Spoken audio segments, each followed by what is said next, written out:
যুক্তরাষ্ট্র ও ইরানের মধ্যে টানাপোড়েন যেন থামছেই না। দীর্ঘদিনের পারমাণবিক বিরোধ সমাধানে সুইজারল্যান্ডে অনুষ্ঠিত আলোচনায় উল্লেখযোগ্য অগ্রগতি হয়েছে এবং ইউরেনিয়াম মজুত না করার বিষয়ে নীতিগত সিদ্ধান্তে পৌঁছেছে ইরান বলে জানিয়েছে মধ্যস্থতাকারী দেশ ওমান।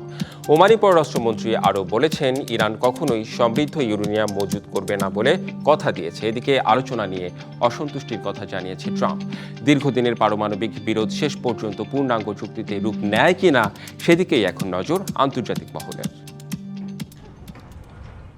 সুইজারল্যান্ডের কোলিন শহরে ওমানের রাষ্ট্রদূতের বাসভবনে যুক্তরাষ্ট্র ও ইরানের প্রতিনিধি দলের মধ্যে আলোচনা শেষ হয়েছে। বৈঠক শেষে ওমানের পররাষ্ট্রমন্ত্রী বদর আলবুসাইদি সামাজিক যোগাযোগ মাধ্যমে জানিয়েছেন, আলোচনায় উল্লেখযোগ্য অগ্রগতি হয়েছে।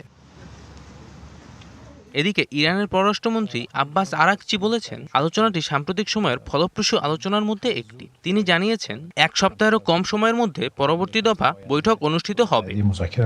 দীর্ঘ ও নিবিড় আলোচনার সম্ভাব্য চুক্তির বিভিন্ন বিষয়ে অগ্রগতি হয়েছে। কিছু বিষয়ে আমরা সমঝোতার খুব কাছে পৌঁছেছি, তবে কিছু বিষয়ে মতপার্থক্য রয়ে গেছে। পরবর্তী আলোচনায় এসব বিষয়ে আরও বিস্তারিত আলোচনা হবে।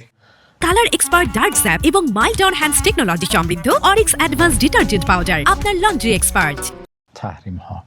এদিকে ইরানের সঙ্গে চলমান পারমাণবিক আলোচনা নিয়ে মোটেও সন্তুষ্ট নন মার্কিন প্রেসিডেন্ট ডোনাল্ড ট্রাম্প। তিনি স্পষ্ট জানিয়েছেন, ইরানকে কোনো ধরনের ইউরেনিয়াম সমৃদ্ধিকরণের অনুমতি দেয়া যাবে না। আগামী সপ্তাহে অস্ট্রিয়ার ভিয়েনায় আন্তর্জাতিক পরমাণু শক্তি সংস্থার সহায়তায় পরের দফার বৈঠক অনুষ্ঠিত হবে। বিশ্লেষকদের মতে দীর্ঘ সময় ধরে আলোচনা চলমান থাকা ইতিবাচক লক্ষণ। এই আলোচনা এমন এক সময় হচ্ছে যখন মধ্যপ্রাচ্যে যুক্তরাষ্ট্রের সামরিক উপস্থিতি জোরদার রয়েছে। জয় রায়, ডিবিসি নিউজ ডেস্ক।